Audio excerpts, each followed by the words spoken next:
the silent theatre of the mind, a story is always playing. It is a production with an endless run, a cast of thousands, and a script that is written, revised, and performed in the same instant. Its stage is lit by the focused beam of your attention, and its only audience member is you. The play might be a tragedy of past regrets, its scenes replayed in haunting loops. It could be a frantic drama of future anxieties, with characters of what if and if only speaking lines of fear. Or perhaps it is a simple, quiet story of the present moment, a scene so subtle it is often missed for most of a person's life. They do not know they are in a theatre. They believe they are on the stage. They are the protagonist, the hero of this epic, and so they feel the full force of every scripted sorrow, every choreographed conflict. When the character of failure makes its entrance, a genuine and deep shame floods their entire being. When the ghost of a past hurt glides across the stage, they tremble as if the original wound had just been inflicted. They have forgotten the comfortable, quiet darkness of the audience seat. They have climbed onto the stage, and in doing so, have surrendered their peace to the mercy of the plot. There is an old story, not of a Zen master, but of an ordinary man who loved plays. Each evening, he would attend the local theatre. At first, he was a perfect audience. He watched the actors, admired the artistry, and understood that the drama before him was an illusion, a beautiful and moving fiction. He could feel sadness for the tragic hero, but he did not become sadness itself. He could feel tension during a sword fight, but his own body remained at peace. But as the weeks went on, he became more and more engrossed. He began to whisper warnings to the characters, to gasp when the villain appeared. One evening, during a particularly dramatic scene where the heroine was betrayed, he could bear it no longer. He leapt from his seat, climbed onto the stage, and stood between the actors, shouting for justice. The play, of course, ground to a halt. The other audience members stared.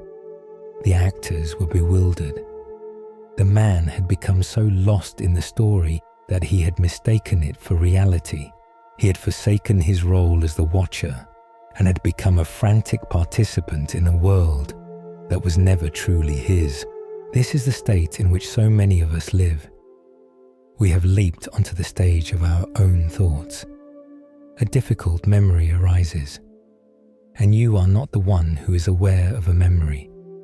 You become the sad, small child in that memory. An anxious thought about a future meeting appears, and you are not the one observing anxiety.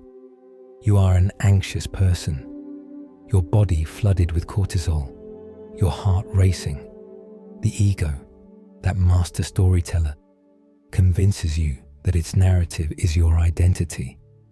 It tells you, this pain is you, this fear is you, this inadequacy is you.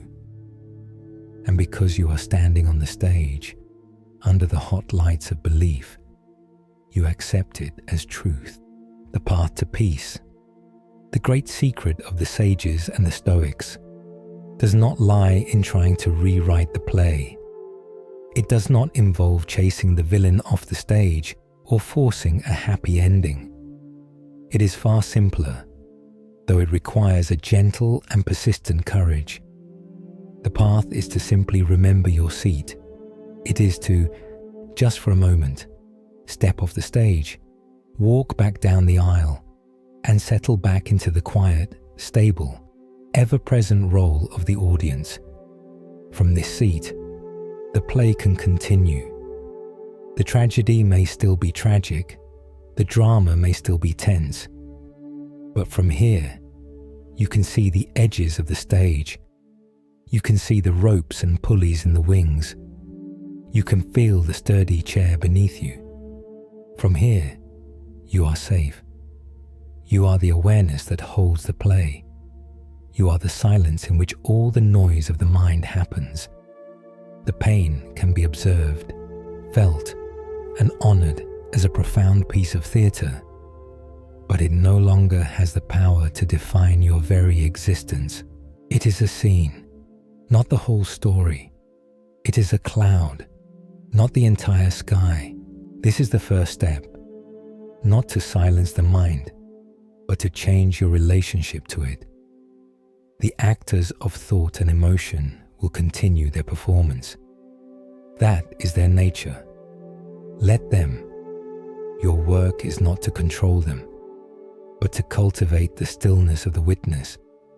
Tonight, this is your only task, to learn to watch the performance without storming the stage, to notice the thoughts, the feelings, the sensations, and to greet them with a quiet, knowing nod of an audience member who sees the whole production, and in seeing it all, is finally free from its script.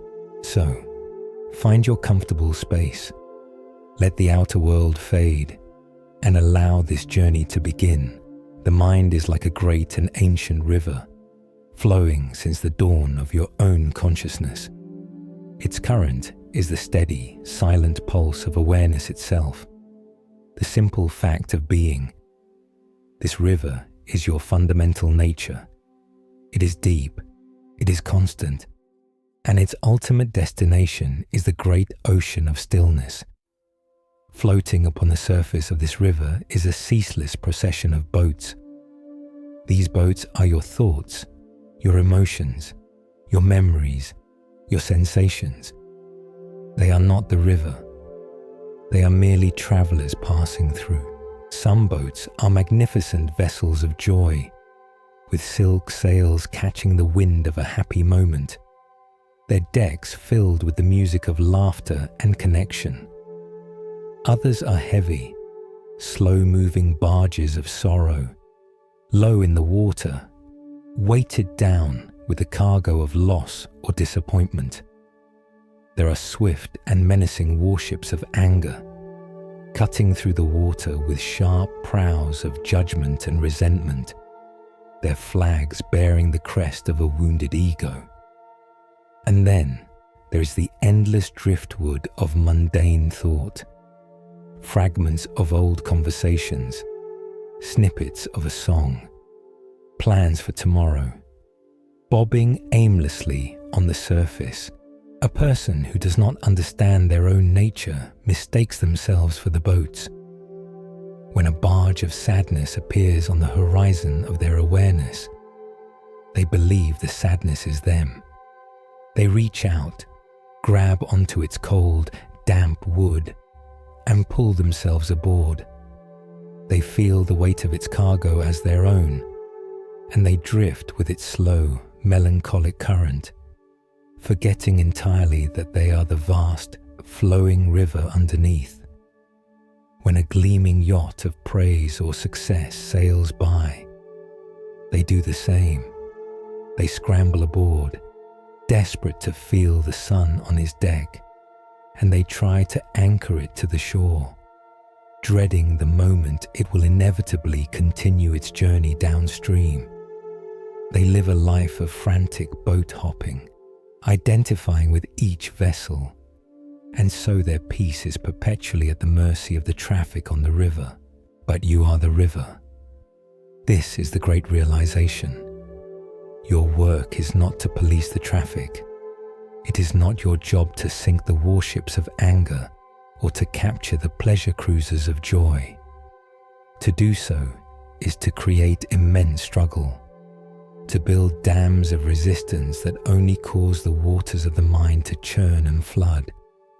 Your work is simply to be the river, to feel your own deep, steady, and unchangeable current. A river does not fight the boats that travel upon it. It allows them all to come and go. It offers its surface to the sorrowful barge and the joyful yacht alike. It is not diminished by the weight of the one, nor is it aggrandized by the beauty of the other. It remains what it is, a flowing, living, and impartial presence. Consider how this applies to the landscape of a modern day. An email arrives from your boss with a tone that feels critical. Instantly, a boat of anxiety is launched into your river. It's a small, unstable-looking craft, and your immediate habit is to jump into it.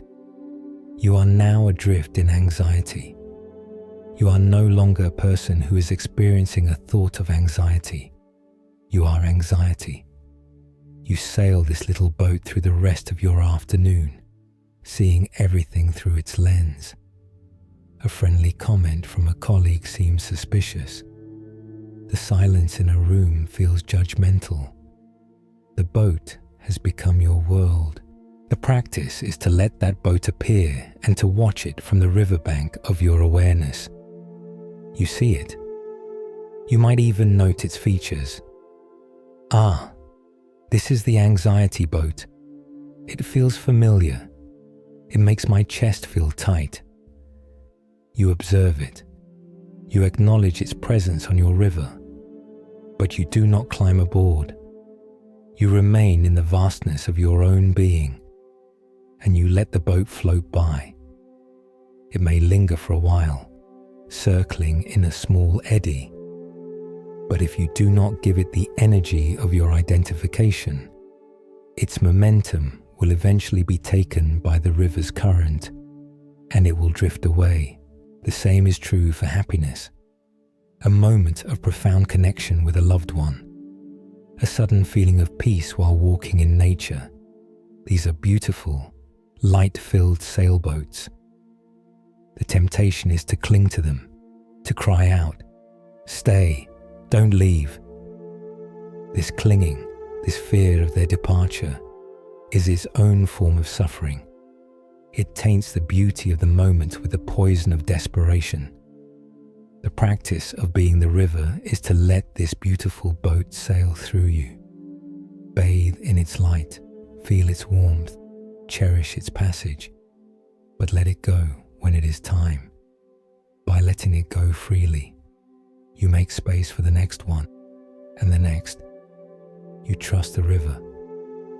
The river knows that both storms and sunshine are part of its nature, that all boats are transient, but its own flowing essence is eternal. This is the beginning of emotional freedom. It is the wisdom of knowing that you are not the fleeting weather of your moods. You are the whole, vast, living river.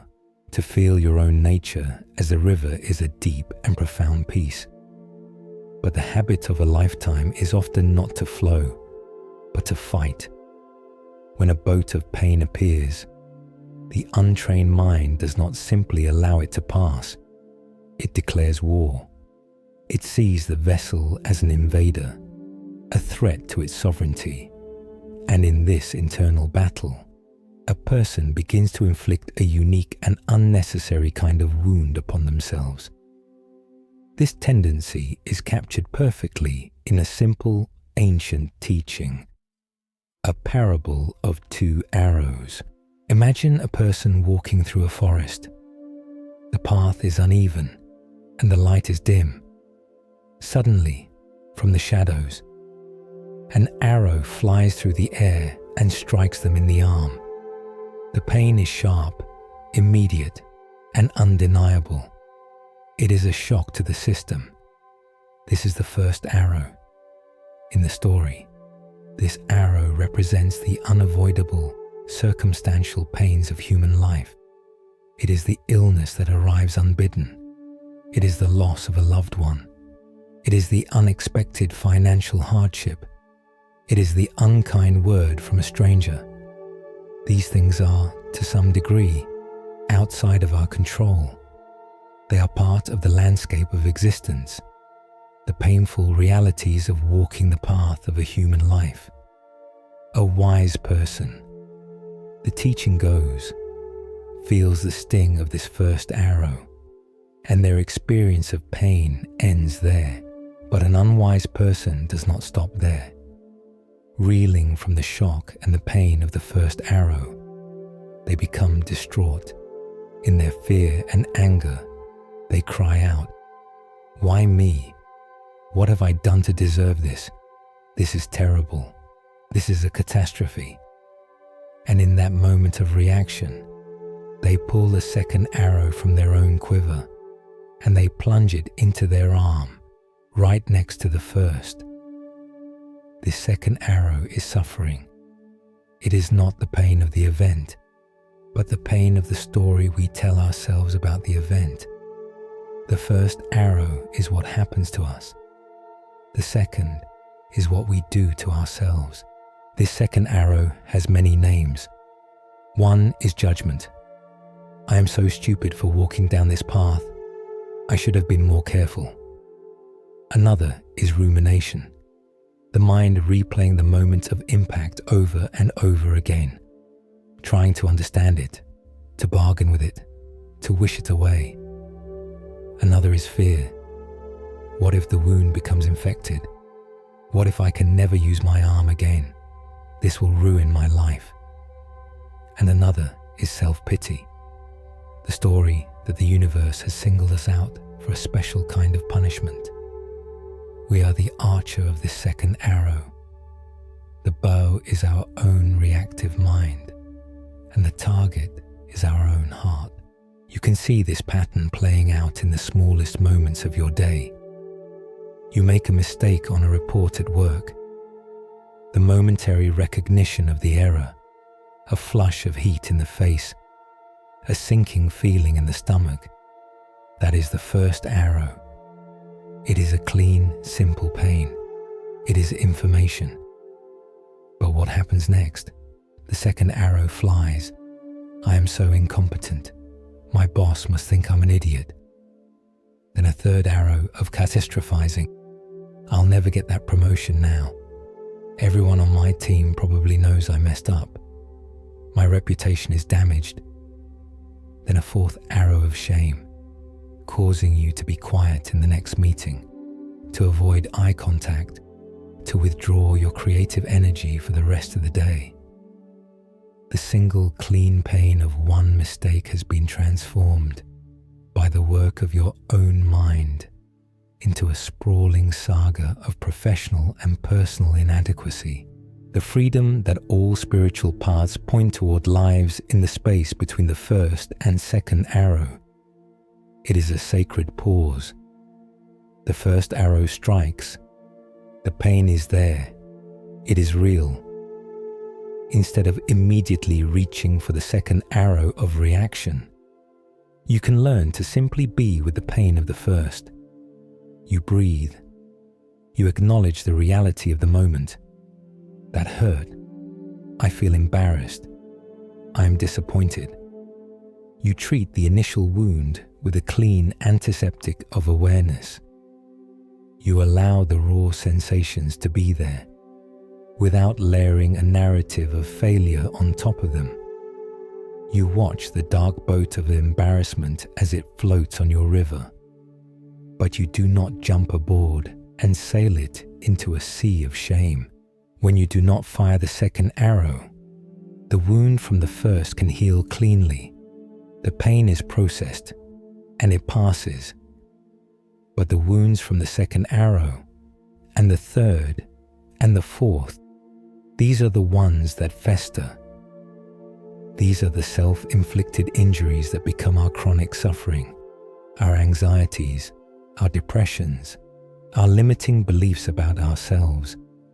They are the stories we have mistaken for truths, the ghosts we have invited to live within our own house. The practice, then, is to become a loving guardian of your own well-being, to recognize the impulse to harm yourself with stories, and to choose, again and again, the gentle, courageous path of non-reaction. You cannot always stop the first arrow, but the second is always and only in your hand. To lay down the bow and choose not to fire the second arrow is an act of profound self-compassion. It requires a certain quality of mind, a state of being that is not defensive, not aggressive, and not trying to figure everything out. It is a mind that is spacious, receptive, and willing to be present with what is, without needing to immediately label or fix it. In the traditions of the East, this is known as a mind that is empty. And in its emptiness, there is an immense and surprising fullness. There is a well-known Zen story that illuminates this better than any lecture. A highly educated university professor, a man who had dedicated his life to the study of philosophy and religion, journeyed to visit a remote Zen master. He arrived full of knowledge, his mind brimming with theories, texts, and complex intellectual frameworks. He was introduced to the master, a simple-looking man, and immediately began to speak. He spoke of all he had read, of his own interpretations of enlightenment, of the intricate connections he had drawn between different schools of thought. He was, in effect, delivering a lecture. The master listened patiently, nodding quietly, until the professor finally paused for breath. "You have come a long way," the master said gently. "Let us have some tea." He brought out a simple ceramic cup and began to pour. The professor, eager to continue displaying his knowledge, resumed his talking while the master poured the hot tea.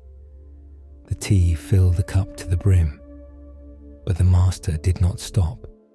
He continued to pour, and the tea overflowed, cascading down the side of the cup, forming a puddle in the saucer, and then spilling onto the wooden table. The professor, startled out of his monologue, cried out, "Stop! It is full. No more will go in." The master calmly set down the teapot, looked at the man, and said, "Like this cup, you are full of your own opinions and speculations. How can I show you anything new when you have no space to receive it? Come back to me when you have first emptied your cup." This story is not an attack on intellect or learning. It is a perfect illustration of a mind that is closed. The ego loves to be an expert. It builds its identity on what it knows, on the solidity of its opinions and the certainty of its conclusions.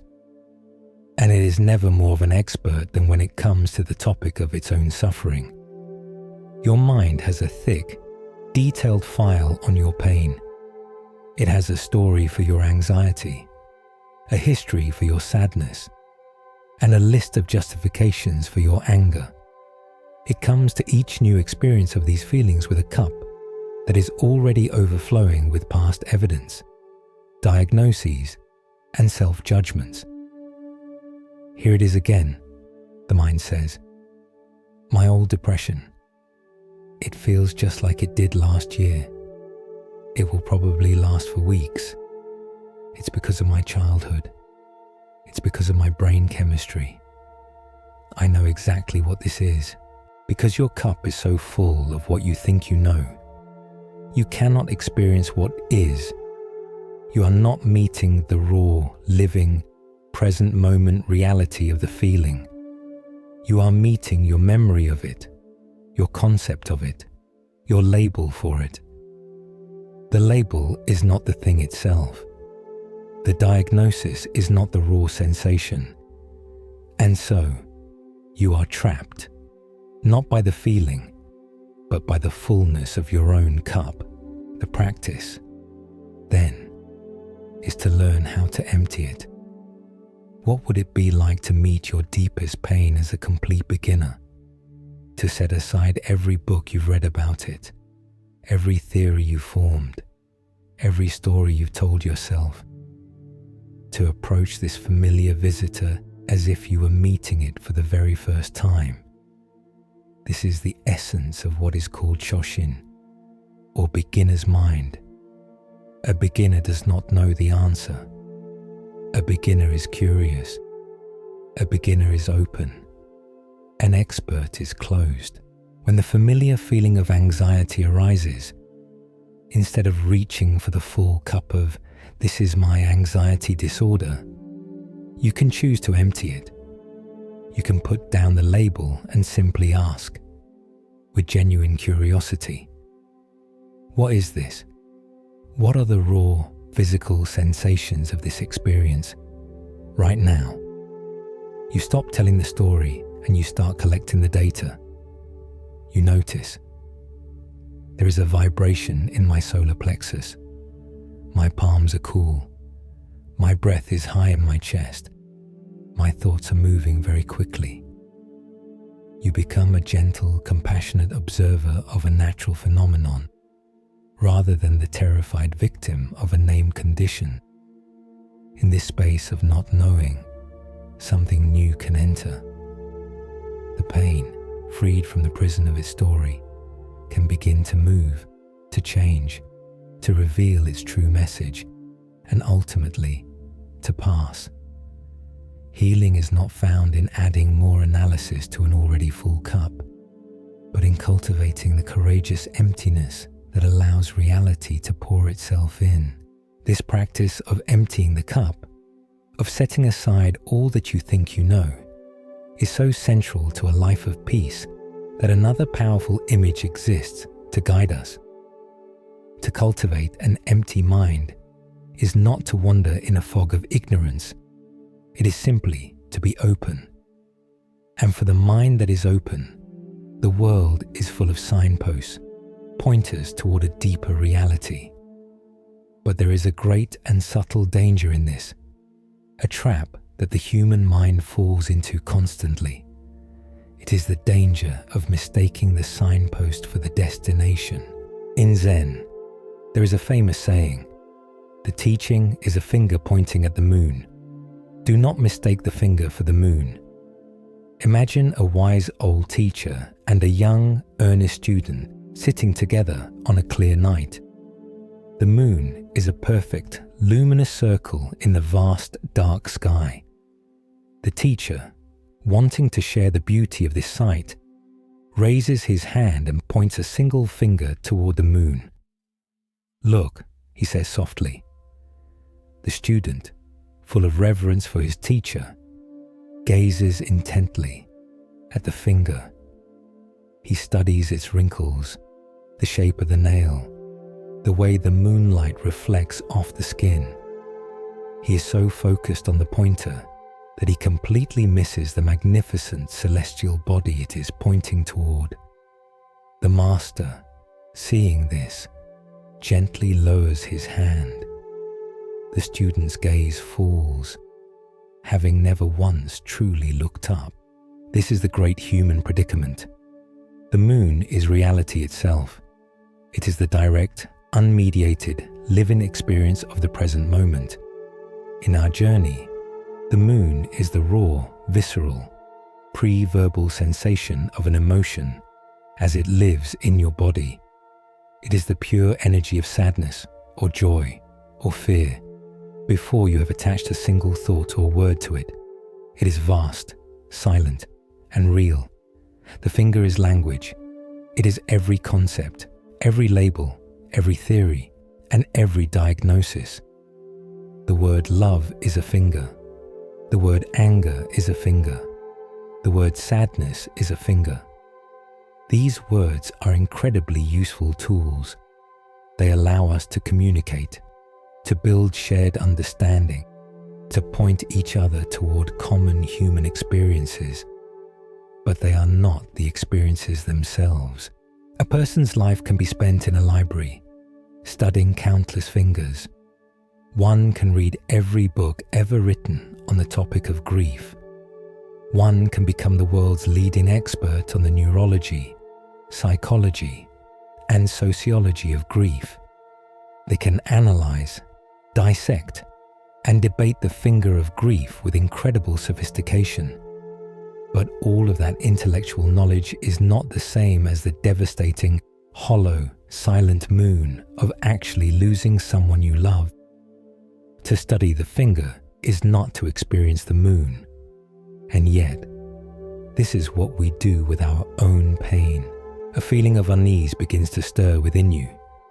A subtle vibration in the chest, a quickening of the breath. Immediately, the mind, that master labeler, points a finger at it and names it anxiety. And at that moment, a subtle shift happens. Your attention is no longer on the raw, nameless sensations in your body, the moon. Your attention has become fixated on the finger, the word anxiety. And this finger is heavy. It carries with it all the other fingers you have collected. Fingers of past panic attacks, fingers of medical articles you have read, fingers of social stigma, fingers that point to a future filled with worry. You are no longer observing a set of temporary sensations in your body. You are now trapped in a conceptual prison built from a single word. You are wrestling with the finger, forgetting the sky is even there. The practice is to use the finger for its intended purpose, as a simple pointer. When the thought, "this is sadness," arises in your mind, you can learn to say, "Ah, a finger." You acknowledge the word, you see it. But then, you do the crucial thing that the student in the story failed to do. You lift your gaze. You look past the finger, up into the vast, silent, inner sky of your awareness, and you look for the moon itself. You ask, what is the actual, direct experience that this word is pointing to?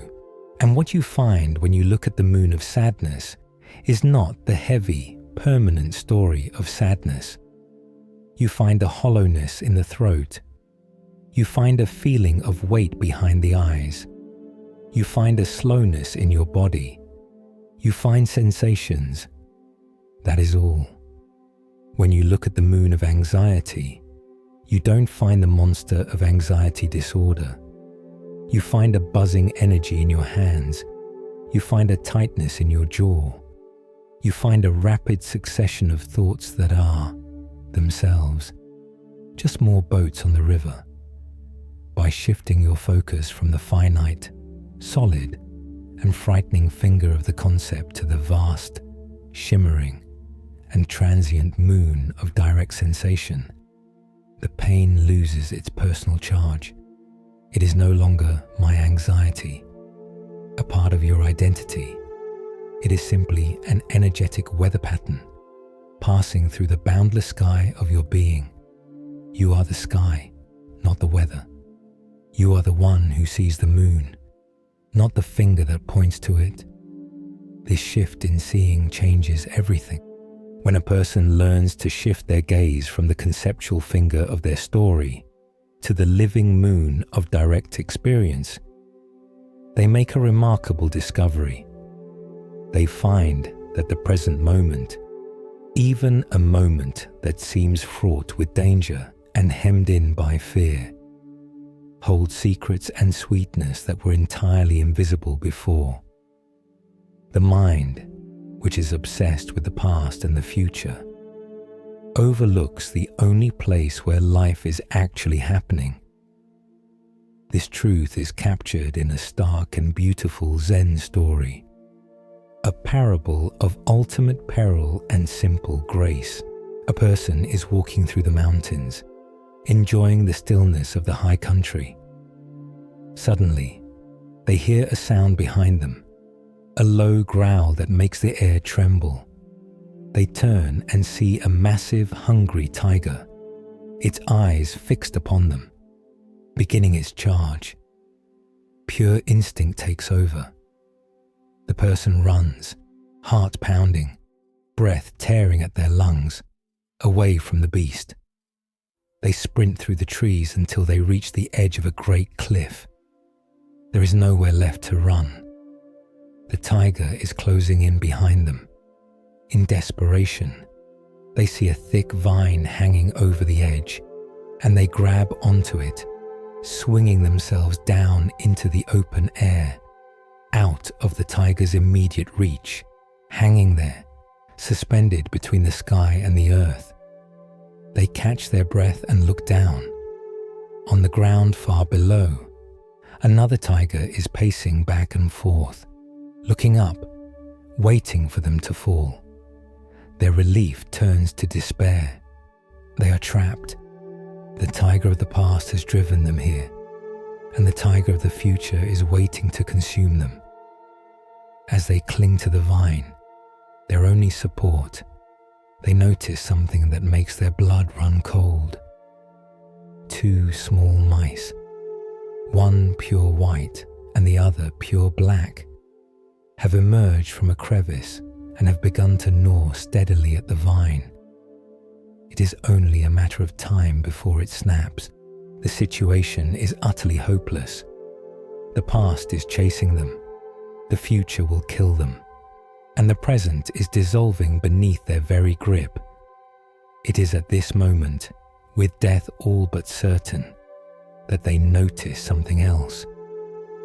Out of the corner of their eye, they see, growing from a tiny ledge on the cliff face, just within their reach, a single wild strawberry. It is small, but its color is a vibrant, perfect red against the grey rock. Its shape is flawless. Reaching out with their free hand, they carefully pluck the strawberry. They bring it to their lips, and for a moment, they forget the tiger above, the tiger below, and the mice on the vine. They place the strawberry in their mouth and taste it fully, and the story ends with a simple, profound observation. How sweet it must have been. This is not a story about giving up. It is a story about discovering where life is truly found. The tiger behind you is your past. It is the collection of all your regrets, your hurts, your failures, the memories that still have the power to chase you. The tiger below is your future. It is all your fears about what is to come, illness, loss, failure, death. It is the terrifying unknown. The vine you are clinging to is your life in this very moment. And the 2 mice, one white and one black, are night and day, the relentless passage of time, which is constantly, impartially, eating away at the finite span of your existence. Most people live their entire lives in this state. They hang on a cliff, paralyzed, staring at the tiger of their past, then looking down in terror at the tiger of their future, all while feeling the gnawing anxiety of time slipping away. Their attention is completely consumed by the grand drama of their problems, but the story points to another possibility: the strawberry. The strawberry is the reality of the present moment, in its simplest sensory form. It is the one thing that is not a memory and not a fear. It is real, and it is here, now. You can find this strawberry in your own moments of crisis. Perhaps you are lying awake at 3 a.m. The tiger of a recent argument is roaring in your mind. The tiger of a looming financial problem is waiting for you when you get up. The mice of time are nibbling away at your peace. In that moment, you can look for the strawberry. It might be the simple sensation of the cool pillow against your cheek. It might be the feeling of the weight of the blanket on your legs. It could be the rhythmic, silent rise and fall of your own chest as you breathe. Place your entire, undivided attention on one of these simple, real sensations. Feel the texture of the pillowcase. Feel the exact temperature of the air entering your nostrils. In that instant, you have plucked the strawberry. The tigers have not vanished. They may still be roaring. But for a moment, you are not in their story. You are in the reality of your senses. You are tasting the sweetness of what is right now. Peace is not the absence of tigers. It is the ability to find and savor the strawberry in their midst. This capacity to find the strawberry, to locate a point of peace in the direct experience of the now, is more than just a fleeting psychological trick. It is the discovery of a hidden doorway. And this doorway leads to a place of profound and unshakable safety. A fortress built on the bedrock of the self.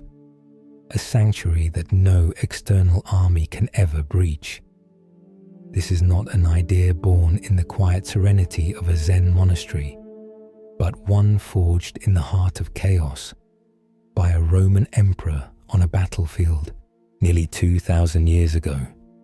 The most powerful man in the world, Marcus Aurelius, sat in a windswept tent on the frozen banks of the Danube River. He was not surrounded by the luxuries of a palace, but by the brutal realities of a decade-long war. Plague was sweeping through his legions. The enemy was relentless, and betrayal simmered even among his own generals. And yet, by the flickering light of an oil lamp, he was not writing battle strategies. He was writing to himself. He was reminding himself how to find tranquility, how to remain just, and how to maintain his peace of mind amidst utter turmoil. These private notes, which became known as the Meditations, are the architectural blueprints for what he called the inner citadel. The foundation of this citadel is a simple but life-altering realization. The core of Stoic philosophy. The world is divided into two domains.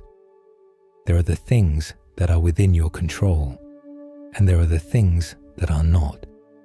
The weather, the economy, the actions of other people, your reputation, your health, and even your own death. These things are ultimately not in your control. They are external events happening in the world outside your walls. To chain your peace to these externals is to build your house on the sand, to volunteer for a life of anxiety and disappointment. But there is a domain that is absolutely and immutably yours. Within your control are your beliefs, your judgments, your intentions, and the choices you make from one moment to the next. This domain is your inner citadel. It is the one place where you are the undisputed sovereign. A person suffers when they abandon this citadel. They hear a piece of gossip and rush out into the battlefield of public opinion, trying to control what others think. They face a difficult diagnosis and spend all their energy raging against the reality of the illness, instead of focusing on how to meet it with courage.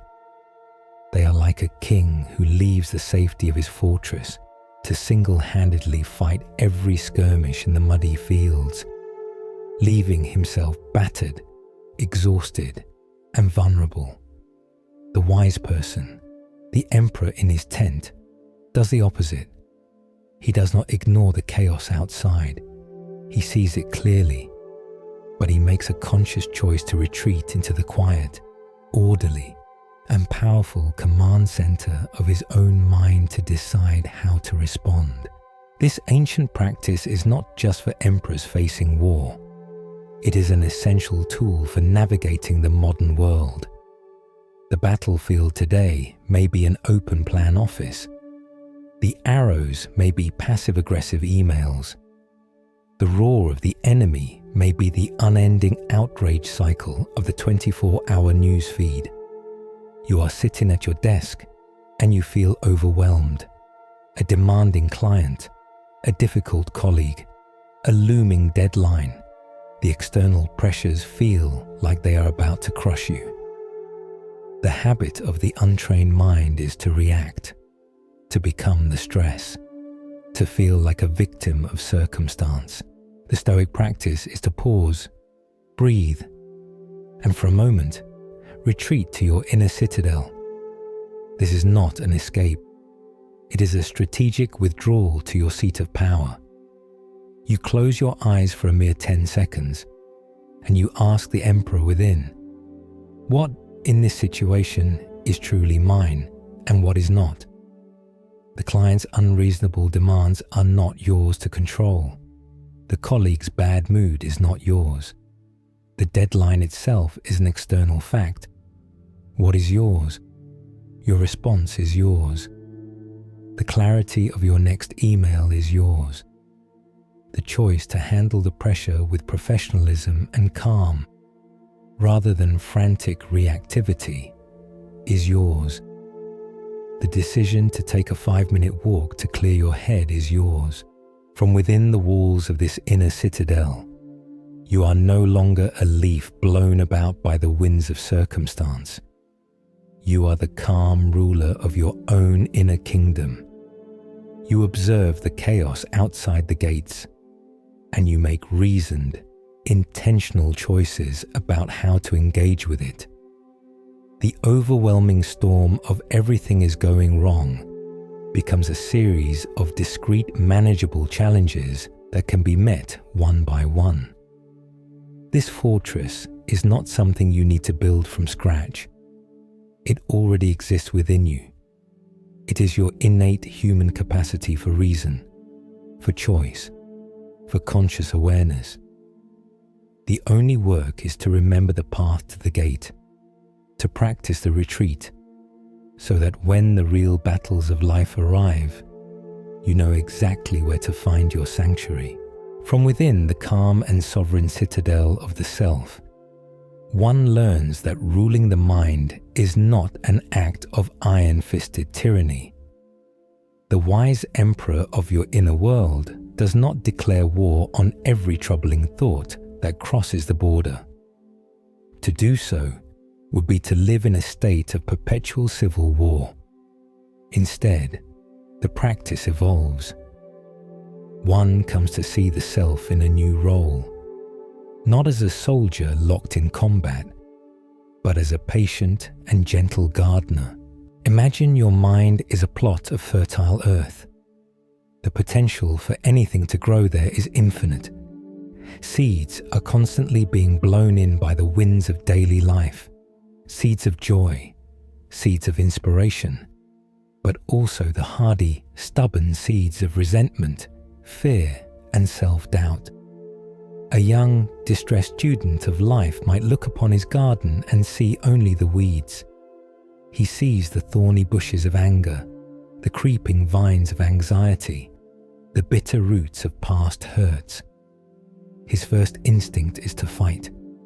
He spends his days trying to rip the weeds out by force, hacking at their leaves, stomping on their stems. But he finds that this struggle is exhausting. And worse, for every weed he rips out, 2 more seem to spring up in its place. The very act of fighting them seems to spread their seeds and deepen their roots. This is the state of a person at war with their own thoughts. They have a recurring fear, and they try to suppress it, to argue with it, to force it away. But the thought, nourished by the intense energy of this struggle, only becomes more powerful, more insistent. The mental landscape becomes a trampled, chaotic battleground. The wise gardener knows a different way. This way is not about fighting the weeds. It is about cultivating the flowers. The secret is not in the strength of your arms, but in the focus of your watering can. And the water, the precious resource that makes everything in the garden grow, is your attention. Whatever you give your attention to, you nourish. Whatever you focus on, you feed. The gardener of the mind understands this. When she sees a weed of self-criticism sprout, you are not good enough. She does not get down on her knees and start a desperate wrestling match with it. To do so would be to water it with the potent fertilizer of her own focused energy. Instead, she simply acknowledges its presence. The not good enough weed has appeared today. And then she makes a gentle, conscious choice. She withdraws the water of her attention from that weed, and she deliberately pours it on a nearby flower. This flower might be a simple, humble blossom. It might be the flower of gratitude. She can shift her focus to one small thing in her life that is good. The warmth of the sun on her skin, the taste of her morning coffee, the fact that she is breathing. Or perhaps she chooses to water the flower of presence. She brings her full, undivided attention to the physical sensation of her feet on the ground, or the sound of birds outside her window. She's not pretending the weed doesn't exist. She can still see it in her peripheral vision, but she is no longer feeding it. And a weed that is not fed, a thought that is not fueled by the energy of attention, will eventually, naturally, wither and lose its power. Its roots will grow shallow, and it will be shaded out by the vibrant, flourishing flowers that she has so lovingly tended. This is a profound shift from resistance to cultivation. Think of a persistent worry, a thought that loops in your mind. Each time you engage with it, each time you follow its dramatic storyline, you are diligently watering that weed. You are strengthening its neural pathway in your brain, making it easier for that same thought to grow back tomorrow. The practice of the gardener is to notice the loop beginning, and without anger or judgment at yourself for having the thought, to gently unhook your attention and place it somewhere life-affirming. This is not the same as suppression. Suppression is a violent act. It is trying to shove the weed underground, which only makes the root system stronger. Cultivation is a gentle act. It is a choice to grow something else. Over time, as you consistently practice watering the flowers of peace, compassion, and presence, your entire mental garden begins to transform. The landscape, once overrun with thorny, tangled weeds, begins to bloom. The air changes. There is more space, more light. The weeds may still sprout from time to time. Old habits die hard, but they are now small, weak, and surrounded by a profusion of beauty. You no longer live in fear of them, because you know the simple, quiet secret is not to fight, but to grow. The gentle art of tending the mind's garden is a practice of profound peace. It works beautifully for the surface weeds of daily thought, the fleeting anxieties and irritations that sprout and can be left to wither. But some roots in this garden run deeper. Some are not merely weeds to be ignored, but vital parts of the self that have been deemed unacceptable, dug up and cast into darkness. And ignoring these exiles does not make them wither. It only makes them grow stronger, stranger, and more powerful in the shadows of the unconscious mind. Imagine a person who decides to build a perfect house. They want this house to be a place of pure light, kindness, and order.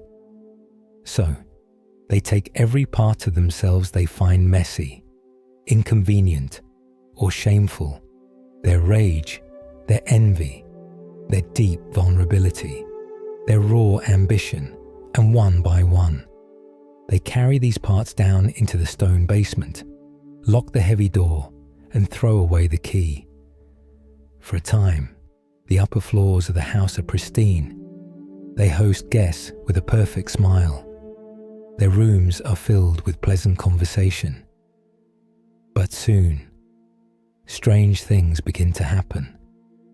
A mysterious, persistent stain begins to seep through the living room ceiling. The plumbing rattles with what sounds like angry knocking. A cold, inexplicable draft blows through the hallways, even when all the windows are sealed.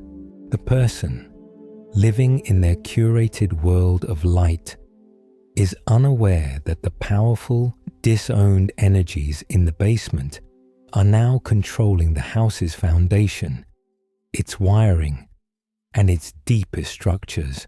This basement is what modern psychology, following the pioneering work of Carl Jung, calls the personal shadow. It is the repository for all that we refuse to see in ourselves. It is not evil. It is simply that which is incompatible with the conscious picture we have of ourselves. If you believe you are a nice person, your capacity for ruthless anger goes into the shadow. If you see yourself as strong and independent, your profound need for connection and support goes into the shadow. The great unwritten law of the psyche is this: that which is not brought into the light of consciousness does not disappear. It lives its life in secret. It projects itself outward. The person who has disowned their own anger will see a world full of angry, aggressive people. The person who has suppressed their own vulnerability will judge everyone else as weak and needy. We do not see the world as it is. We see the world through the filter of our own unexamined shadow. So how does one begin this sacred work of reclamation? You do not find your shadow by looking inside, for it is, by definition, that which you cannot see in yourself. You find it by looking outside. You find it by observing what you judge most harshly in others. The people and behaviors that trigger the most intense, irrational, and explosive reactions in you are not your enemies. They are your messengers. They are mirrors, reflecting back the locked-up residents of your own basement. That person at work whose arrogance drives you into a silent rage. They may be mirroring a healthy self-confidence you were taught was selfish, and which you now desperately need to reclaim. That public figure whose laziness disgusts you. They might be holding up a mirror to your own bone-deep exhaustion and your refusal to grant yourself permission to rest. The practice, then, is to turn the lantern of awareness away from the other person and shine it onto the reaction itself. When you feel that hot surge of judgment, that satisfying wave of righteous indignation, get curious. Use it as a key. You can ask your own heart with genuine compassion, not blame. What is this powerful energy in me? Where have I felt this before? Is there a small, unacknowledged part of me that is also like this? Gently, you can inquire.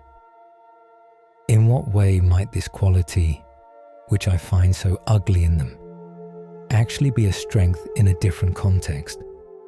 Is their arrogance a distorted form of the confidence I lack? Is their neediness a cry for the connection I deny myself? This is the beginning of shadow work. It is not about condoning harmful behavior in others.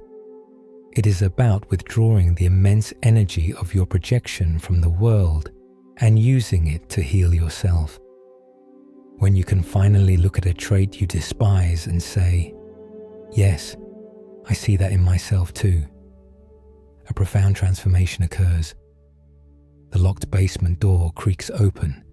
The exiled part of you, feeling seen for the first time, steps out of the darkness, not as a monster, but as a lost child. The energy that was trapped in the basement is now free to be integrated into your conscious life. The anger becomes a source of clear boundaries. The vulnerability becomes a capacity for deep intimacy. You become more whole, more solid, and infinitely more compassionate, because you are no longer at war with the hidden half of your own soul. This work of meeting and reclaiming the shadow is deep and transformative, like reinforcing the very foundation of your inner home. It lightens a load carried for a lifetime. And yet, so much of the exhaustion a person feels day to day comes not from these great buried weights, but from the countless small burdens they choose to pick up as they walk through the morning, the afternoon, and the evening. The nature of these burdens is deceptive. Their heaviness is not measured in substance, but in duration. A professor teaching a class on mental well-being walks onto the stage. She holds up a simple glass of water for her students to see. A knowing silence falls over the room as they expect the familiar question, is it half empty or half full? But she asks something different. How heavy, she says, do you think this glass of water is? The students call out their estimates. 8 ounces, 12 ounces, maybe a pound. She smiles gently and shakes her head. The absolute weight doesn't matter, she replies. What matters is how long I hold it, she continues, her voice calm and clear. If I hold this glass for 1 minute, it is light. It is no problem at all. If I hold it for an hour straight, my arm will begin to ache. The strain will be undeniable. And if I were to hold this glass for the entire day, my arm would grow numb, then cramp painfully, until it felt completely paralyzed. I would eventually be forced to drop it. She pauses, letting her words settle. The glass of water itself never changes its weight, but the longer I hold onto it, the heavier and more unbearable it becomes. The room is silent as the students realize she is not talking about water. Your stresses, your worries, your resentments, she concludes, are like this glass of water. The key to not being crushed by them is to learn to put the glass down. This is the simple, mechanical reality of so much of our suffering. A single, small worry is a light thing. A passing irritation is almost weightless. But the human mind has a strange habit. It picks up the glass in the morning and forgets to ever set it down. An unkind remark from a partner over breakfast, a small glass. You carry it with you into your commute. You carry it to your desk. By lunchtime, your arm is starting to ache. The memory is no longer just a memory. It is a source of real physical tension, a cloud that colors your every interaction. By the end of the day, that small, insignificant comment feels like a heavy, leaden weight, and you are exhausted, not from the events of your day, but from the simple, unconscious act of holding on. What glasses are you holding right now? In this very moment? Is it the glass of an email you know you need to answer? Is it the glass of a financial concern that hums in the background of your thoughts? Is it the glass of a small grudge you're holding against a friend? Or the glass of guilt over something you did or did not do? Look honestly, and you might find you are trying to carry 4 or 5 or 10 of these glasses at once. Your psychic arms are trembling with the strain. Your energy is draining away, and you wonder why you feel so tired. The practice is to consciously and regularly put the glasses down. This does not mean the problem is solved forever. It does not mean the source of the worry has vanished. It is simply an act of mental and spiritual hygiene. It is giving your arm, your mind, your nervous system a period of rest. You can do this in many ways. You can create a small ritual. You can pause, take a deep breath, and as you exhale, vividly imagine yourself placing the glass of a particular worry down on the table beside you. You can even say to yourself, I am putting this down for the next hour. I can choose to pick it back up then, if I need to. You can also put the glass down by shifting your attention into your body. Go for a short walk and place all of your focus on the feeling of your feet connecting with the ground. Do 3 minutes of gentle stretching and become completely absorbed in the sensation of your muscles releasing. This radical shift to the present moment reality of the body is one of the most effective ways to set down the abstract burdens of the mind. The problems may still be there when you return, but you will face them with a rested arm. You will have fresh energy and a clearer perspective. So often, we find that when we pick the glass back up after a period of rest, it feels light again, and we can see a simple solution that was invisible to us when we were collapsing under its perceived weight. Do not try to be strong enough to carry everything all day. True strength lies in the wisdom of knowing when to set it all down. Learning to set down the small glasses of daily stress is a vital skill. But life, in its inevitable fullness, will sometimes hand us an experience that cannot be simply put down. Sometimes, the glass is not just heavy, it shatters. It falls from our grasp and breaks into 100 sharp-edged pieces. What do we do then? What is the practice for navigating the fragments of a life that has been broken by profound loss, by deep failure, or by trauma? A beautiful and ancient tradition from Japan offers not a solution, but a radical and healing way of seeing the break itself. It is an art form known as kintsugi, which means golden joinery. The story begins with a cherished object, perhaps a priceless ceramic tea bowl, crafted centuries ago by a master's hands. Through some accident of fate, this precious bowl is dropped and it shatters. To the ordinary eye, it is ruined. Its perfection is gone, its value destroyed. It is something to be swept up and discarded. But the bowl is not thrown away. It is taken to a kintsugi artisan, a master of a different kind of creation. This artisan does not try to hide the damage. They do not use invisible glue to pretend the break never happened. Instead, with immense patience and care, they begin the slow work of reassembly.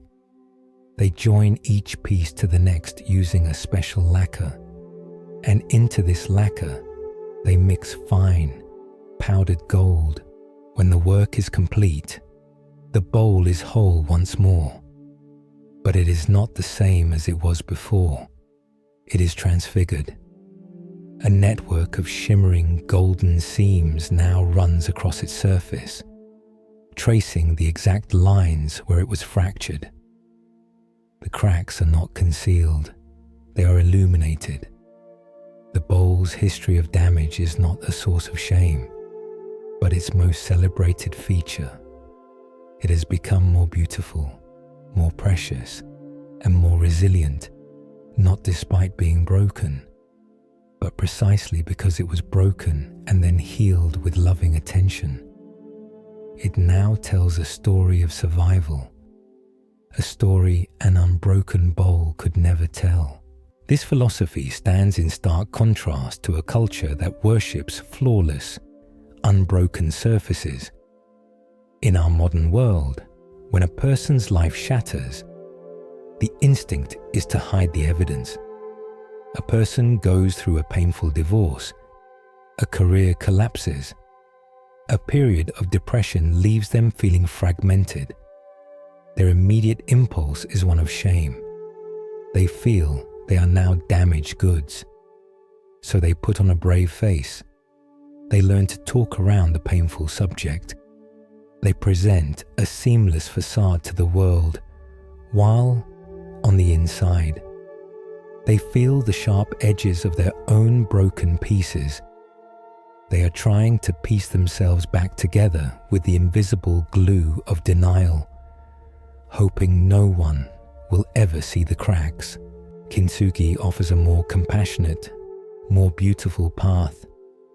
It invites you to look upon the story of your own life as that precious, broken bowl. You have your cracks. There is the hairline fracture from a childhood wound. There is the deep fissure from a heartbreak that shattered your capacity to trust. There is the place where your confidence was chipped away by failure.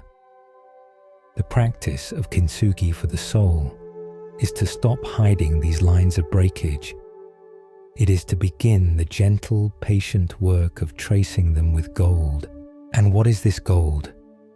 The gold is the alchemy of self-compassion.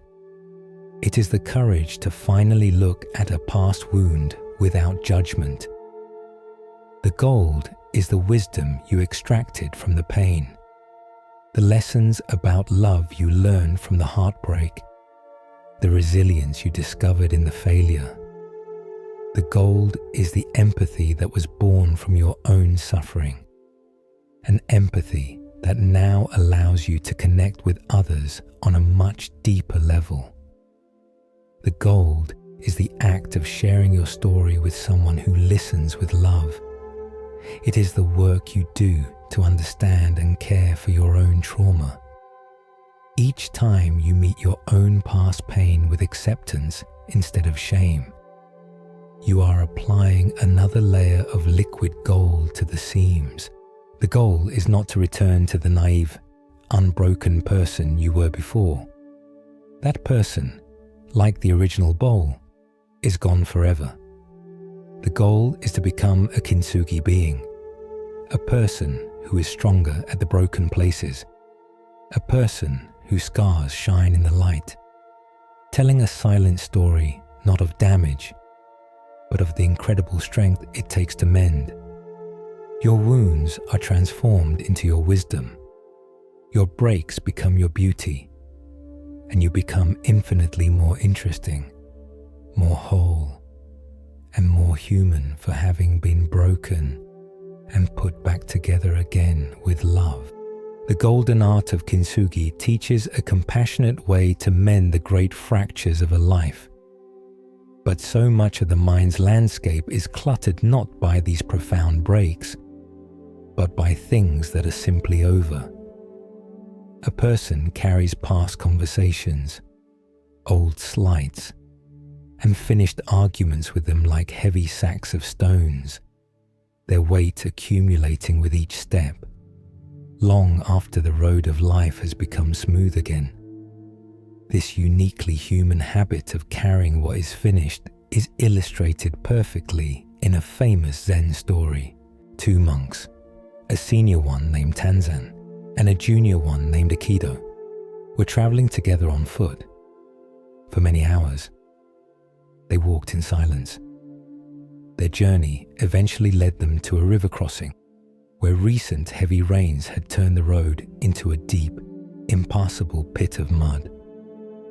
Standing helplessly at the edge of the muddy expanse was a young woman dressed in a beautiful silk kimono, distressed that she could not cross without ruining her fine clothes. The two monks belonged to a strict order that forbade them from making physical contact with women.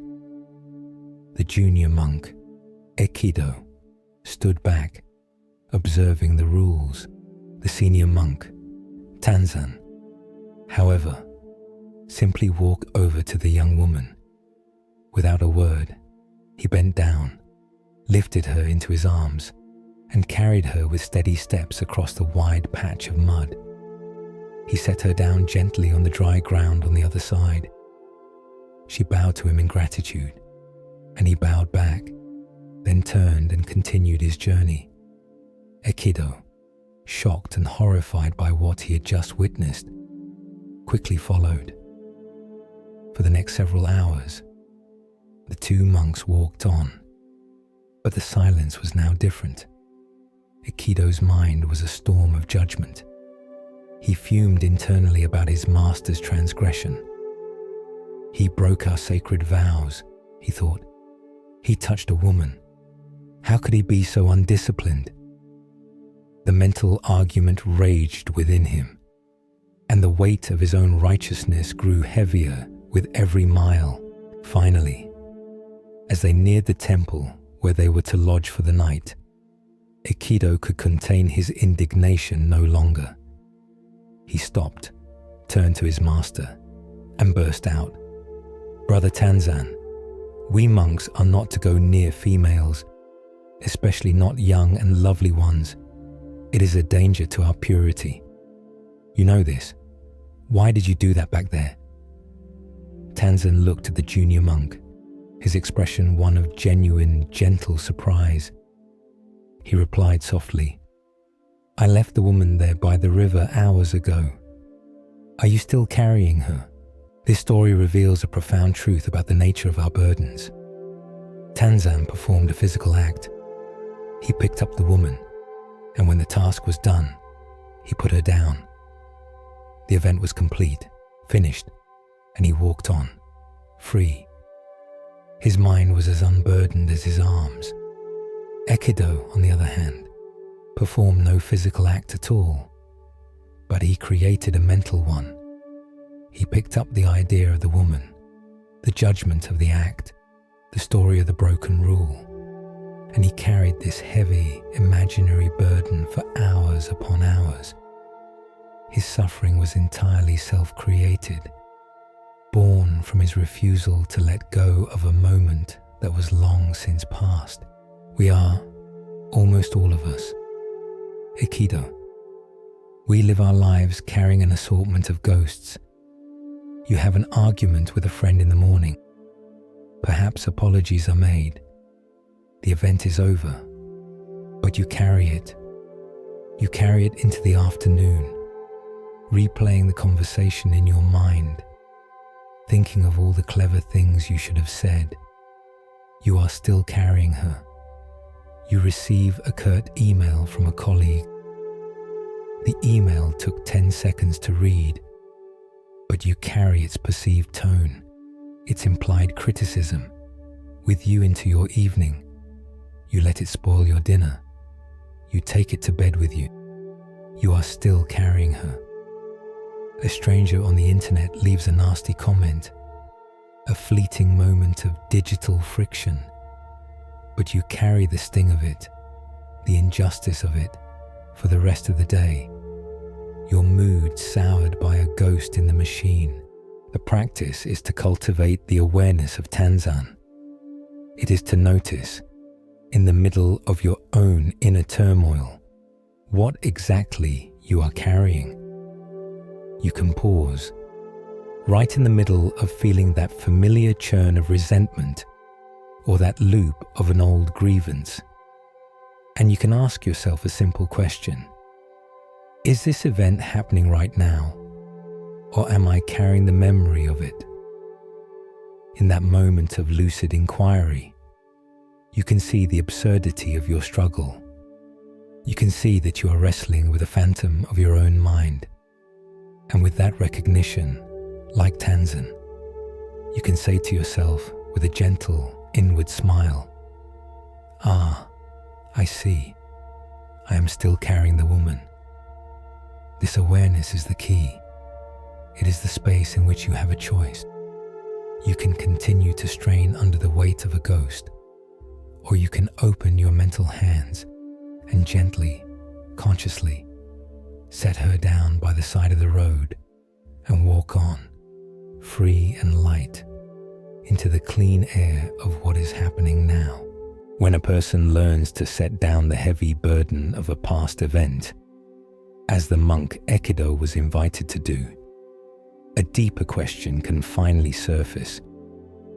Why was he carrying the woman in his mind for so long in the first place? What was the true source of his intense, prolonged judgment? The answer, so often, lies not in the other person's actions, but in the state of our own heart. The world we experience out there is often just a perfect echo of the world that exists in here. There is a simple parable that speaks to this truth. A man whose heart was filled with bitterness and suspicion was walking in the hills and came upon a large cave. Standing at its dark entrance, he shouted into the void with all his anger, "I hate you. You are a terrible person." From the depths of the cave, a voice instantly shouted back, with the exact same tone of fury, "I hate you. You are a terrible person." The man was startled, then enraged. He concluded that the cave was the home of a malevolent spirit, and he spent the rest of his days warning others away from this evil place. Sometime later, another traveler came upon the same cave. This man's heart was open and full of kindness. He stood at the entrance, smiled, and called out warmly, "I love you. You are wonderful." And immediately, the echo returned from the darkness, just as warm and just as loving. "I love you. You are wonderful." The man was delighted. He felt he had discovered a sacred and magical place, a place of pure benevolence. He spent his time telling everyone he met about the cave of loving kindness. The cave, of course, was always the same. It was empty, neutral, and impartial.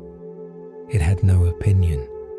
It could only and ever reflect back precisely what was given to it. The world is this cave.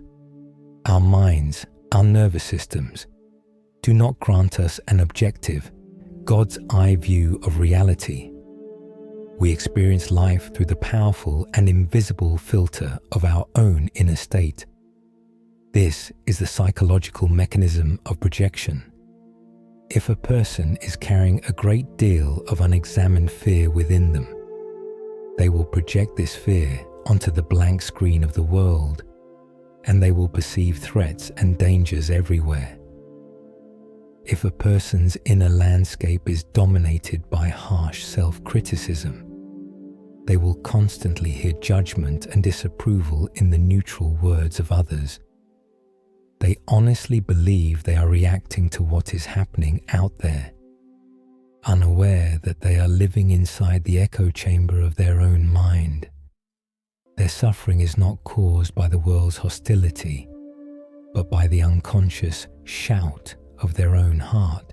You can see this happening in the smallest moments. A person feels insecure and overlooked as they go about their day. This is their inner shout. They go to a coffee shop, and the barista is busy and fails to make small talk. The person's mind instantly receives the echo of their own insecurity. That person was so rude. They deliberately ignored me. No one has any respect. They walk away with their initial feeling confirmed and amplified by the world.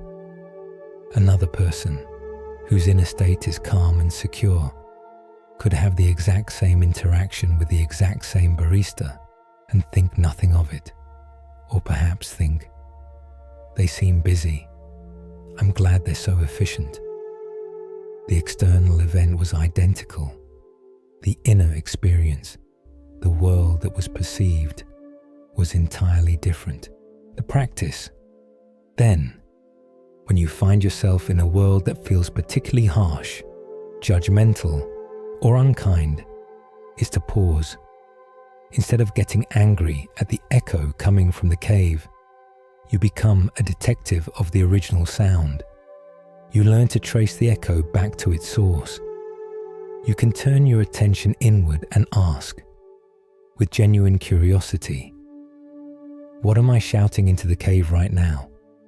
What is the dominant feeling inside me that is coloring this perception? Is it fear? Is it sadness? Is it a feeling of not being good enough? This is where true power lies. You cannot control the echo. You cannot force the world to be kind to you, or your boss to be understanding, or strangers to be polite. You cannot re-engineer the cave. But you have absolute moment-to-moment control over your own shout. The work is always and only an inside job. By noticing your inner state of anger and meeting that anger with compassion, by acknowledging your fear and soothing it with your own steady presence, you change the very signal you send out into the world. And as you cultivate this inner peace, you will be astonished to find the echoes changing. The world will seem to soften.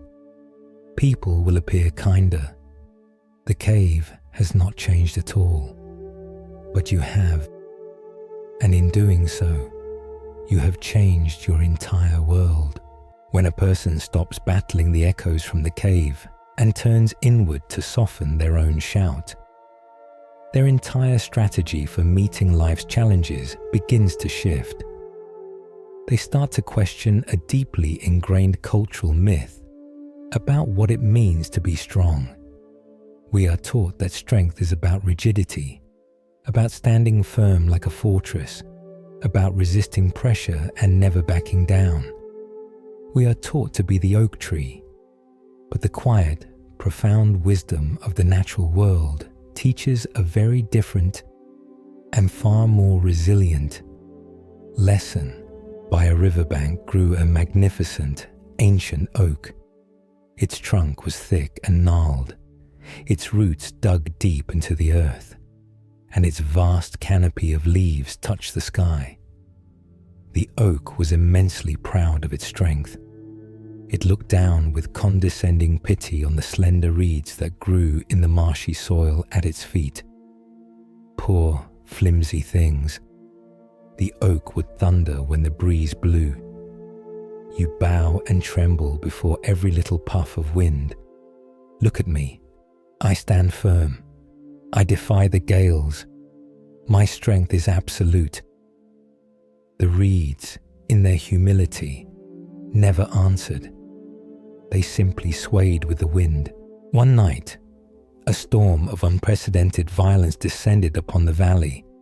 It was not a gale, it was a hurricane. The wind howled with a furious, elemental power. The proud oak braced itself for the fight. It summoned all of its strength, tightening every fiber of its being to resist the onslaught. The wind screamed and tore at its branches, but the oak would not yield. It was a battle of will between the tree and the storm. The wind pushed harder and harder still, until finally, with a series of terrible, cracking groans that sounded like the breaking of giant bones, the great oak shattered, its massive trunk splintered, and its proud branches were thrown to the ground in a tangle of ruin. Meanwhile, the humble reeds met the storm with a different strategy. They did not resist. They did not fight. As the full fury of the hurricane passed over them, they simply bowed. They bent so low that they were almost flat against the ground, offering no resistance to the overwhelming force. The storm raged over them and eventually passed. When the calm of morning finally arrived, the sun's first rays revealed the wreckage of the mighty oak, utterly destroyed by its own resistance. And there in the mud, the slender reed slowly, gracefully, rose up again, unharmed and glistening in the dawn light. The oak is the rigid ego. It is the part of us that is attached to being right, to being in control, to maintaining a certain image of strength and infallibility. The ego has a fixed plan for how life should be, and when reality, in the form of a storm, does not conform to that plan, the ego's only strategy is to fight. It resists what is. This rigidity, which it mistakes for strength, is its fatal flaw. In the face of life's great and unpredictable forces, the rigid ego is destined to be shattered. The reed is the embodiment of wisdom, of yielding, of non-resistance. The reed has no image of itself to protect. It understands that some forces are too great to be fought head-on. Its strength lies not in its capacity to stand firm, but in its profound flexibility. Because it is willing to bend, it does not break. This is not weakness. It is the highest form of intelligence. It is the art of moving with the currents of life, rather than fruitlessly trying to swim against them. You can feel this choice in your own body. You receive some unwelcome news. A project is delayed. A plan is cancelled. You can feel the oak rising within you. Your jaw clenches. Your shoulders tighten. Your mind begins to argue with reality. This shouldn't be happening. This is not right. I will not accept this. You are now at war with what is. The practice of the reed is to notice this rising tension, this inner declaration of war, and in that moment, to consciously choose to soften, to breathe, to unclench your jaw, to ask yourself, what would it feel like to bend with this reality just for a moment, instead of fighting it? This does not mean you become passive or that you give up. The reed stands tall in the calm, but it has the wisdom to bow in the storm. Bending means accepting the reality of the situation so that you can then respond to it with clarity and grace, rather than with brittle anger.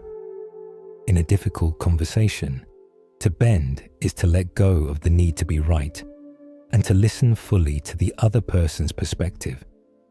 In the face of a great loss, to bend is to allow the waves of grief to wash over you, rather than trying to build a dam against them.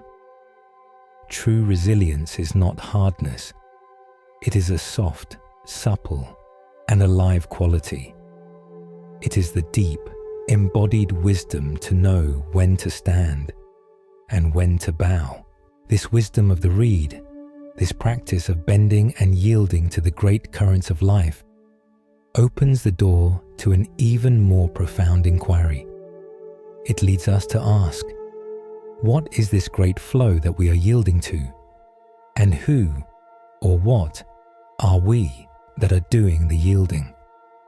The spiritual journey inward ultimately reveals a startling and liberating truth. The separate self that struggles, resists, and fears is a magnificent illusion, like a single wave on the surface of the sea that has forgotten it is made of water. Imagine the great boundless ocean. It is deep, ancient, and alive. Its substance is one. Now, picture a single wave rising on its surface. It has a beginning as it swells up from the deep. It has a unique form, a particular height and shape. It travels for a time across the water, seeing a world of countless other waves around it, some bigger, some smaller, some near, some far. This wave has a sense of itself as a separate entity.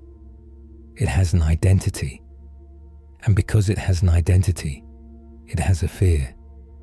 As it travels, it sees the shore approaching, and it is filled with a terrible anxiety, the fear of crashing, of dissolving, of ceasing to be. This fear of its own end is the root of all the wave's suffering. It spends its brief life trying to be bigger, to last longer, to avoid its inevitable fate. But this suffering is based on a complete misunderstanding of its own nature. The wave believes it is a separate thing, a discrete object made of wave stuff. It has forgotten that its true essence, its only substance, is water. It is not in the ocean.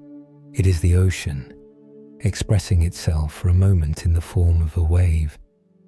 In a moment of great clarity, Perhaps by seeing the water that makes up its fellow waves, it might have a realization. I am not just this temporary form. It would understand. My true nature is water. I am the entire boundless ocean. In the instant the wave recognizes this, its fear of dying vanishes completely. How can the ocean die? By crashing on the shore. The wave does not end. It merely changes form. It returns to the wholeness that it never truly left. There is nothing to fear. It was always home. This is the core of the teaching of non-duality. The apparent separation between the individual self and the totality of being is an illusion created by a limited perspective. A person lives their life as a wave. They have a name, a body, a personality, a history. They feel like a small, fragile and isolated entity, separate from the billions of other waves and from the vast universe around them. And so, when pain comes, a deep grief, a sharp anxiety, a chronic loneliness, it feels intensely personal. It is my grief, my anxiety. It is a solid, heavy affliction happening to this small, separate self. This feeling of personal ownership is what makes the pain so unbearable. It defines and diminishes the wave. The practice is to begin to question this fundamental assumption of separation. It is to shift your identification from the shape of the wave to the substance of the water. A feeling of sadness arises. The habitual story is, I am sad. This statement reinforces the sense of being a small, sad wave. But what if you were to get curious? What if you could experience the raw energy of that sadness without attaching the label of I or my to it? The practice is to feel into what it is that is aware of the sadness. The sadness is a temporary shape, a disturbance on the surface. But the awareness that knows the sadness, what is that? That awareness is spacious. It is silent. It is calm. It is not sad. It is the container for the sadness. This awareness is the water. It is your true oceanic nature. Can you, just for a moment, rest your identity there? Can you feel yourself not as the fleeting wave of sadness, but as the vast, deep ocean of consciousness in which the wave of sadness is happening? When you make this shift, even for an instant, the entire quality of suffering changes. The sharp, personal sting of the pain dissolves. The feeling itself may still be there. The energetic sensation of sadness might remain, but it is no longer your sadness. It is an impersonal phenomenon, a universal energy passing through the great ocean of being. Because you are the ocean, you have the capacity to hold it without being destroyed by it. The wave is small and can be overwhelmed. The ocean is vast and can hold all waves. The ultimate healing for the fear of pain, and even the fear of death, is this profound remembering that the separate self you have worked so hard to protect and defend was never truly separate at all. You are, and have always been, the entire ocean in a single drop. To remember yourself as the vast ocean is the ultimate ground of peace. And yet, even within this endless ocean, there are powerful, specific currents, old storms, frozen in time, that continue to churn in the deep. So often, the source of our most painful, persistent, and confusing waves is not found in our present circumstances, but in the earliest chapters of our life story. It is the unheard cry of the child we once were, echoing through the corridors of the adult mind. Within every adult, there lives the child they used to be. This is not just a poetic metaphor, it is a psychological reality. This inner child holds all our original wonder, creativity, and joy. But it also holds all our original hurts. If that child was not made to feel safe, if their feelings were dismissed, if their needs were not met, those experiences of fear, shame, and abandonment do not simply vanish with time. They become trapped, frozen within our nervous system. This child then takes up residence in the inner rooms of our psyche, waiting patiently for the love and attention it never received. And so, a person grows into a capable adult. They manage a career, pay their bills, and navigate complex social situations. But they are often directed by the subtle and powerful needs of this unseen child. When a present-day situation even vaguely resembles an original wound, the inner child, in a desperate bid to finally be seen and healed, hijacks the adult's emotional controls. A friend cancels plans at the last minute, and the adult is flooded not with mild disappointment, but with a devastating, world-ending wave of abandonment. A boss offers some gentle, constructive feedback, and the adult feels a crushing, body-numbing shame that is completely out of proportion to the event. These oversized reactions are the key. They are the cries of the inner child. The pain that is felt is not the adult's pain from the current, minor event. It is the full, undiluted agony of the original childhood wound, being broadcasted through an adult body. The common response is to feel ashamed of this childish overreaction. A person scolds themselves internally. Why am I so sensitive? I need to get a grip. What's wrong with me? This act of self-judgment is a tragic reenactment of the original wound. It is the adult turning away from the crying child, just as the original adults may have done decades ago, reinforcing the child's belief that its feelings are wrong and it is fundamentally alone. The path to healing this deep pain is to do the opposite. It requires the wise, compassionate, adult self, the oceanic awareness you have been cultivating, to turn toward this crying child with love. You do not become the child's overwhelming feeling. You become the safe and loving parent to the child's feeling. The next time you are struck by a wave of emotion that feels far too big for the situation, try this practice. Pause. Take a breath. Recognize that this is not an adult reaction. It is a message from a younger part of you. Instead of lashing out or shutting down, you can gently turn your attention inward. You might place a hand on your heart or your stomach, wherever you feel the feeling most intensely, and you can speak to this young part of yourself, silently, with your inner voice. You can say, "I'm here. I can feel how scared you are right now. I know this feeling of being rejected is terrifying for you. It's a very old feeling, isn't it? You are not trying to fix the feeling or make it go away. You are simply validating it. You are letting the child know that it is finally being heard. Then, you can offer reassurance from your adult perspective. I want you to know that while this feeling is real, we are not in the past anymore. We are safe. I am the adult here. I am strong and capable, and I will not abandon you. I will stay right here with you until the storm passes." This act of a person's own calm, adult consciousness meeting their own vulnerable child consciousness is the essence of self-reparenting. It is giving yourself, in this present moment, the security, acceptance, and love that you may not have received in the past.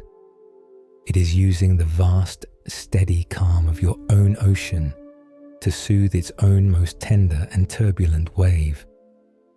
Over time, as the inner child learns that its feelings will be met with love instead of judgment, it begins to feel safe. Its desperate cries become softer, and its painful hijackings of your adult life become less frequent. You are no longer ruled by the ghosts of the past, because you have become the loving caretaker of the child who experienced them. As we practice offering this loving, parental presence to the wounded parts of ourselves, we begin to cultivate a new quality of being. We are no longer tossed about on the surface of every emotional wave. We become the vast, deep ocean that holds the waves. We discover that our fundamental nature is not the fleeting and turbulent weather of our moods, but something more akin to the silent, open sky that allows all weather to be. A student, distressed by the chaos of his own mind, once came to his Zen master. "Master," he said, "I cannot meditate. My mind is a terrible storm. It is full of dark thoughts, flashes of anger, and heavy feelings of despair. I try to find peace, but the weather inside me is too violent." The master listened, then asked a simple question.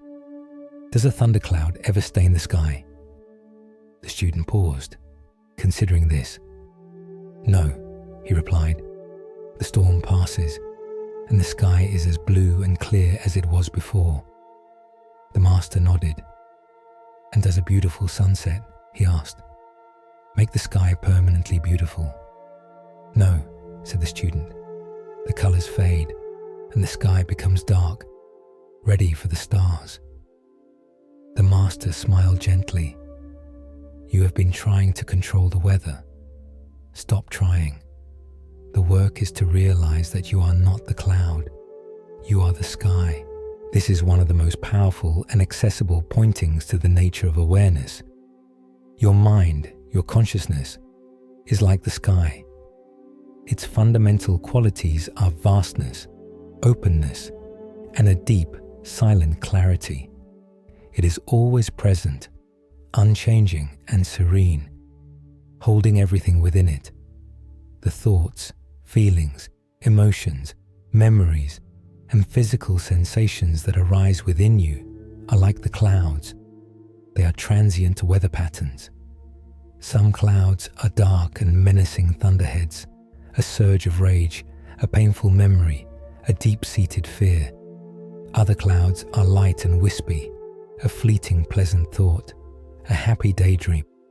And some are glorious, vibrant sunset clouds, a moment of profound love, joy, or creative inspiration. Our suffering comes from a simple case of mistaken identity. We forget that we are the sky, and we believe that we are the cloud. When a dark cloud of sadness drifts across our inner landscape, we contract our entire sense of self into its shape and say, "I am sad." We become the storm. We forget the boundless blue that exists above, below, and all around this temporary patch of grey. We feel trapped and suffocated by the weather because we have mistaken a passing cloud for the whole of reality. The practice is to remember that you are the sky. You can try this right now. Close your eyes or simply soften your gaze. Notice the current weather pattern of your mind. Is it busy? Is it calm?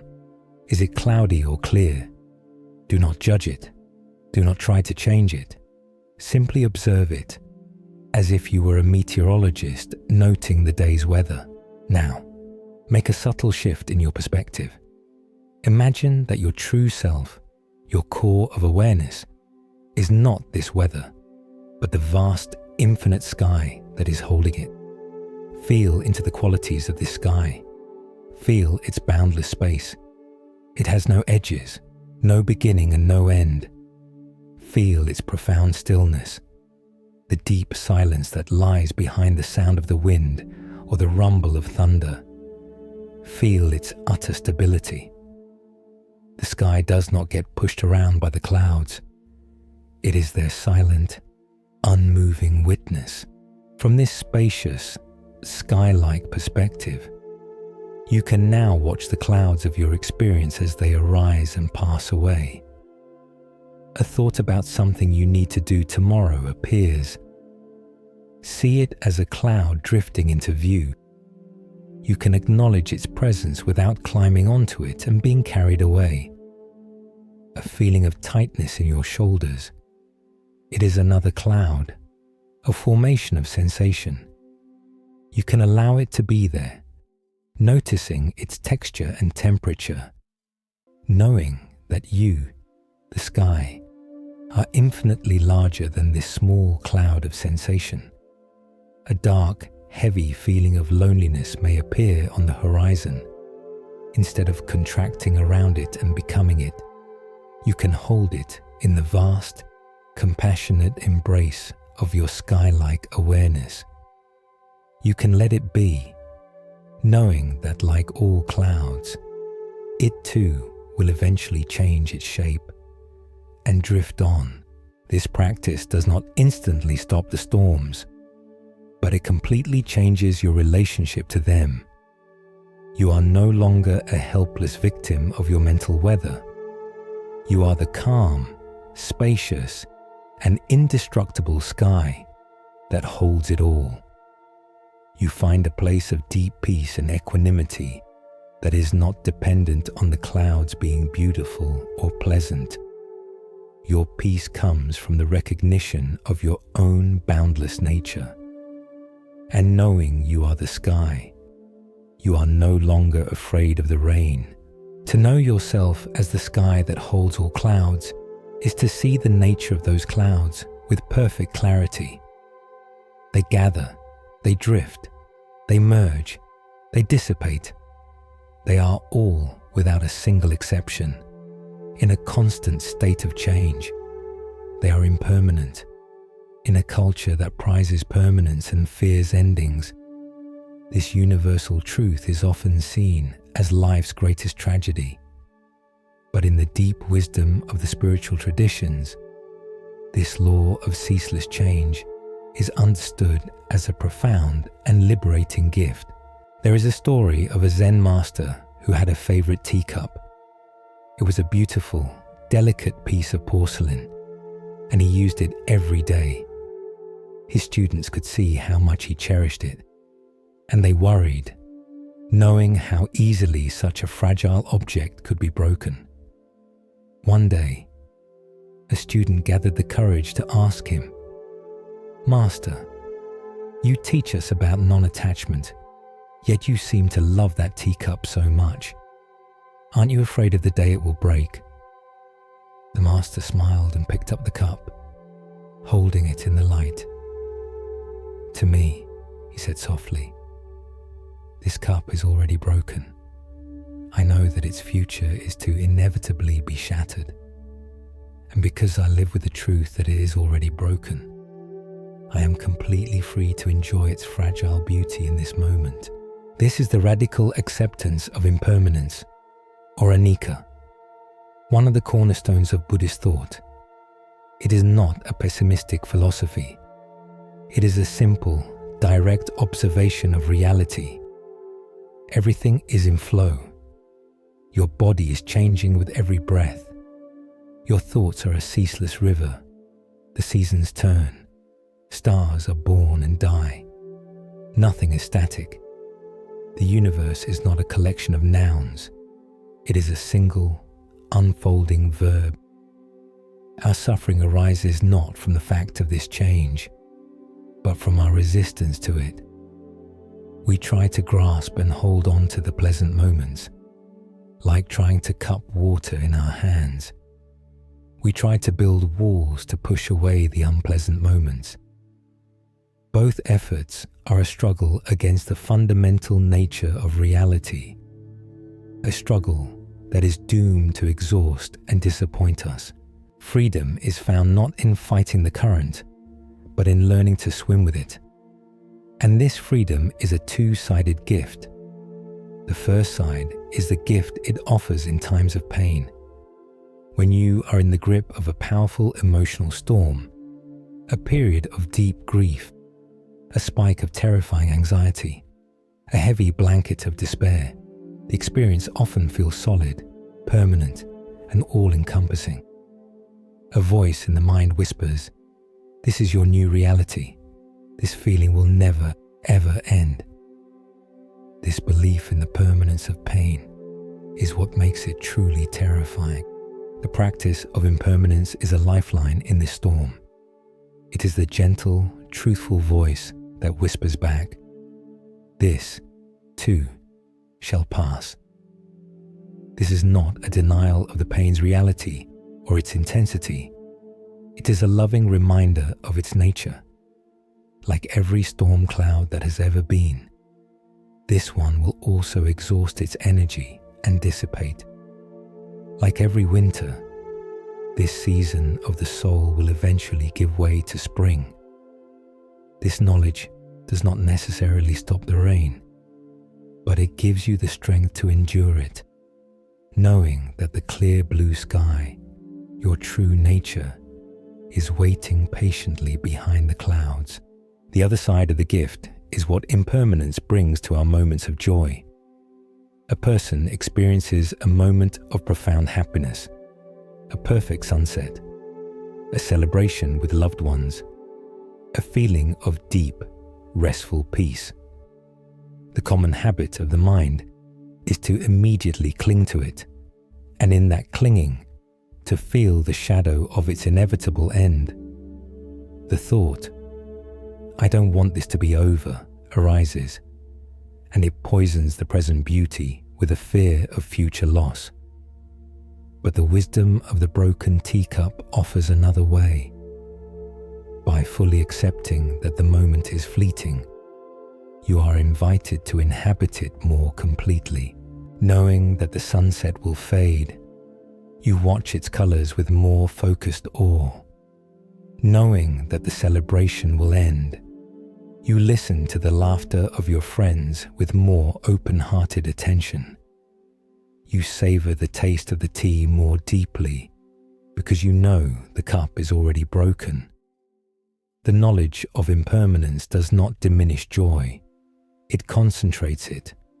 It makes each moment infinitely precious, precisely because it will never come again in the exact same way. It is the ultimate cure for taking life for granted. It calls you to be fully present, fully alive, for the beauty of what is, right here, right now, in all its fleeting perfection. The great law of impermanence reveals every experience, every thought, and every feeling to be a passing visitor in the house of your being. This clear seeing naturally leads to the final, vital question of the inner journey. If everything I experience is in constant motion, who is the I that is aware of all this change? Who is it that sits on the porch of the mind and watches the endless parade of guests arrive and depart? The answer is not found in another thought, another concept, or a better story.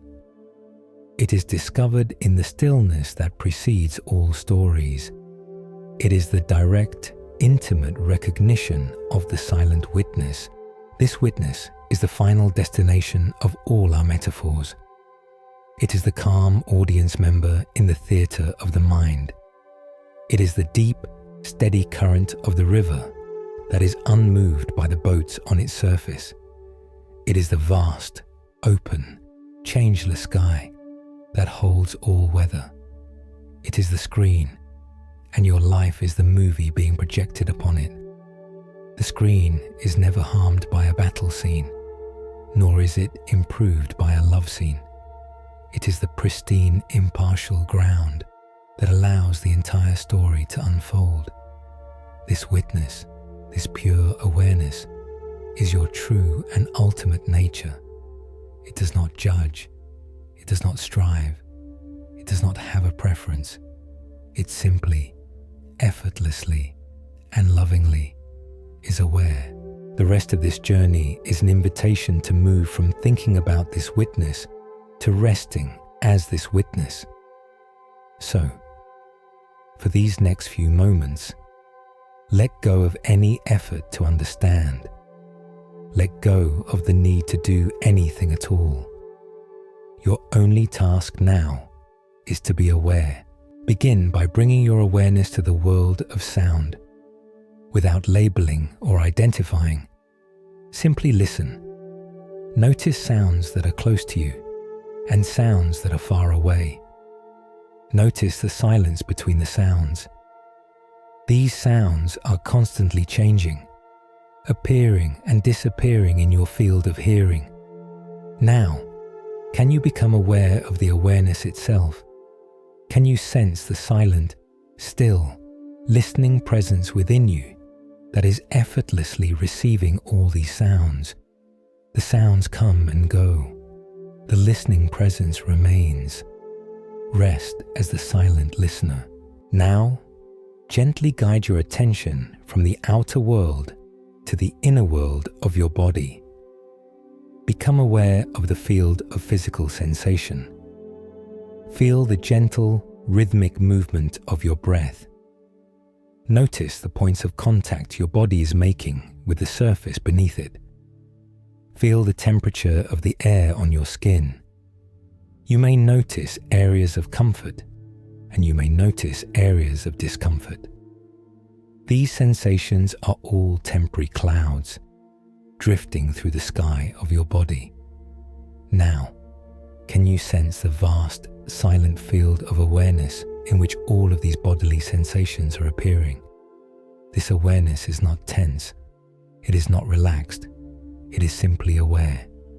It holds all sensations in its spacious embrace.